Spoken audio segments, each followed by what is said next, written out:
जय राम जी की दोस्तों, ये सब लोग भाई लोग अपने ये दोनों भाई लोग इतनी सी उम्र में ये दोनों तीनों लोग जो हैं वो सपोर्ट कर रहे हैं इंडिया को, चाइना के खिलाफ बोल रहे हैं। जैसा कि आप लोग जान रहे हो, सब लोगों को अभी मालूम है कि बाइकआउट चाइना का एक ट्रेंड चल रहा है। तो वो ट्रेंड क्या है, उसके पीछे भी एक कहानी है। कहानी ये है कि चाइना का जो मटेरियल अपने पास है, जैसे एप्लीकेशंस हो या कोई भी ऐप हो या कोई भी वस्तु हो, जैसे ओप्पो, वीवो, एमआई, ये सारे फ़ोन्स हमारे चाइना के हैं। अभी तक मैन्युफैक्चरिंग भी मैं सोचता था कि इनकी भारत में होती, लेकिन कल जब गूगल करके देखा तब मालूम पड़ा कि मैन्युफैक्चरिंग भी इसकी पूरा total A to Z export ये चाइना से यहाँ तक होता है। तो मैंने गूगल ये भी किया कि टिकटॉक के ज़रिए चाइना की कितनी इनकम थी, तो कल मेरे को वो भी चीज़ मालूम पड़ी। कल मैंने जब टिकटॉक का गूगल पे अपना सर्च मारा तो उसमें लिख के आया $178.9 मिलियन, जो कि इंडिया के द्वारा चाइना पे गए हुए हैं। $1 मिलियन यानी 7,60,02,000 रुपये, भारतीय अंकों के हिसाब से देखा जाए तो 178.9 मिलियन डॉलर्स को अगर आप जोड़ने की कोशिश करोगे इंडिया के रुपीज़ में तो आपका दिमाग घूम जाएगा। सीधी सी बात, मेरा कहने का मतलब ये है, रूस का एक सबसे घातक हथियार है S-400। अपन को नहीं मालूम कि मिसाइल है, रॉकेट है, क्या है, वो नहीं मालूम, बस इतना सुना है कि घातक हथियार है। गूगल भी यही बोलता है, सीधी सी बात। वो हथियार उतनी रकम में हम लोग 20 खरीद सकते थे, ये भी चीज़ मेरे को गूगल ने कल बताई। वो हथियार उतनी रकम में जितनी रकम अपन ने टिकटॉक के जरिए चाइना को दी, वो उतनी रकम में 20 हथियार हम खरीद सकते थे। लेकिन क्या होता है, जनरेशन वही होती है।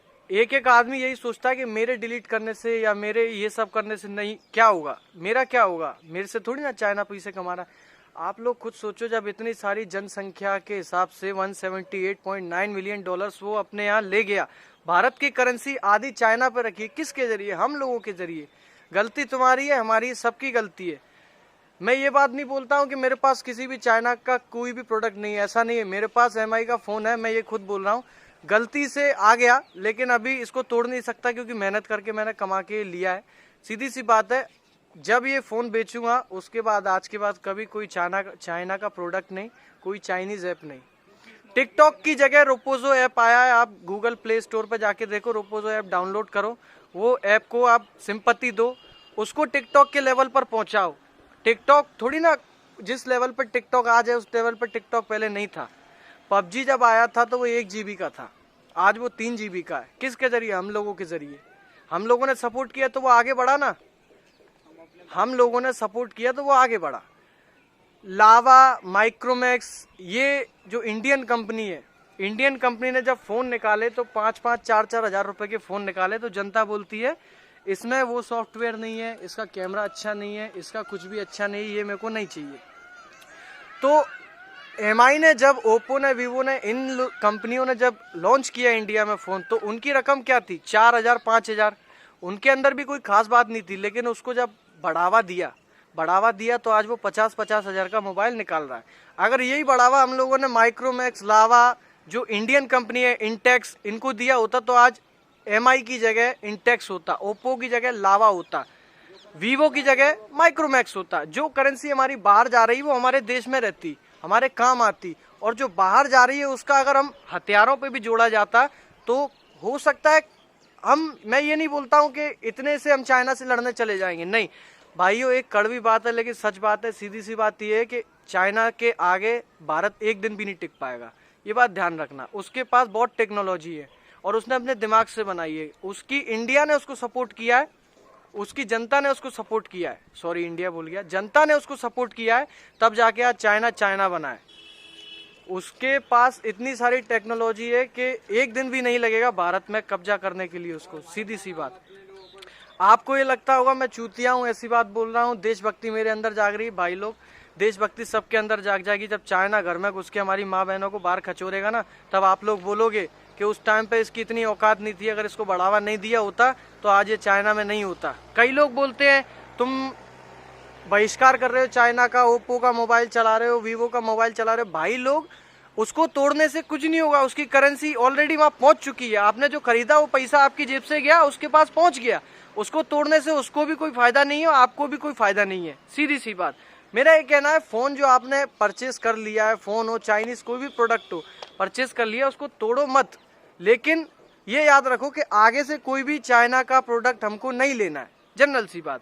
इन ये भाई लोगों से आपको मिला है, इन्होंने अभी एक ग्रुप बनाया, उस ग्रुप में एक बंदा था, वो बड़ा गर्म हो गया। वो बोलता है कि तुम लोगों ने क्या, तुम लोग ये बहिष्कार कर रहे हो, तुम लोग मोबाइल तोड़ो अपना, तब मैं मानूं, क्योंकि उसके पास सैमसंग का मोबाइल था। जनरल सी बात है, अगर उसके पास होता तो इतनी बड़ी बात वो बोलता ही नहीं। तो वो बात बोल गया, तो मैं उसको इतना ही बोला चाहता हूँ, भाई सीधी सी बात है, जिसने मेहनत करके वो फ़ोन लिए हैं, उससे पूछ उसकी कीमत उसको लिए क्या है। एप्लीकेशन का जिस पे कंट्रोल था उसने डिलीट कर दिया। भाई मैंने टिकटॉक डिलीट कर दिया, सीधी सी बात। मेरे मामा का 35-40 हज़ार फॉलोवर्स का अकाउंट था, उनने डिलीट कर दिया, सीधी सी बात। तुम लोगों को सोचना है, अगर तुम लोग चाहते हो कि वो पुराना राजनीति फिर से आ जाए हमारे देश में, पहले कोई और राज्य करके गया, आपन को लगता है कि देश आज़ाद है, देश आज़ाद नहीं है भाई। चाइना माइंड गेम खेलता है, इतनी सारी टेक्नोलॉजी, 73% मोबाइल की जनरेशन इंडिया के अंदर, 73% मोबाइल उसी के हैं, चाइना के।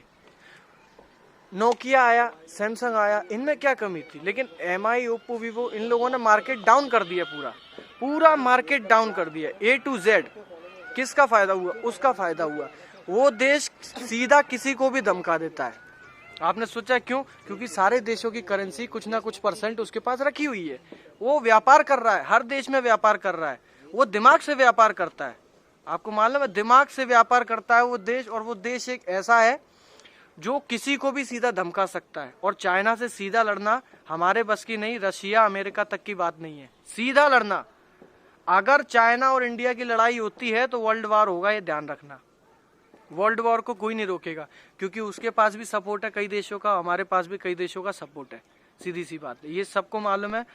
हम बॉर्डर पे डायरेक्ट बंदूक लेके लड़ने नहीं जा सकते, लेकिन घर बैठ के इतना कर सकते कि जितना चाइना प्रोडक्ट हम लोग डिक्लेयर करें, जितना डिक्लेयर करें उतना हम लोगों के लिए फायदा है, देश के लिए फायदा है। एक एक बंदा सोचो, एक एक आदमी सोचो, क्यों हम लोग जेंडर, शेयर, टिकटॉक ये सब चलाते हैं। ये सब मत यूज करो ना कुछ उपाय तो होगा। जब ये नहीं था तब भी जनरेशन चल रही थी, तब भी दुनिया चल रही थी। सोशल नेटवर्किंग का टिकटॉक ने बहुत ज्यादा बढ़ावा कर दिया है, ये सबको मालूम है। टिकटॉक भाई $179.8 मिलियन उसके पास 2019 का रिकॉर्ड है।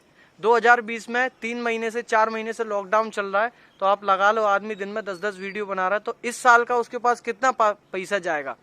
आधी करेंसी उसके पास अपनी रखी हुई है भाई, ये समझो। वो करेंसी अगर देश में लगेगी तो हमारी तनख्वाह बढ़ेगी, सरकार जो सरकारी नौकरियां उनकी तनख्वाह बढ़ेगी, जो भी वो उपलब्धि देश में आएगी। कोशिश करो, माइक्रोमैक्स, लावा, इन सबको आप मौका दो।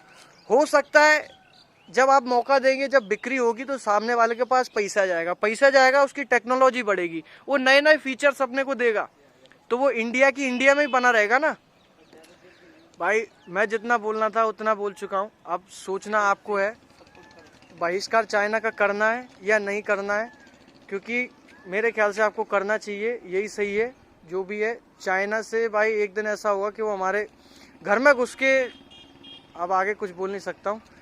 तो बस इतना ही बोलना चाहता हूँ कि वीडियो को शेयर करो, और हो सकता है 10 में से एक बंदे की समझ में तो आए। चलो, राम राम।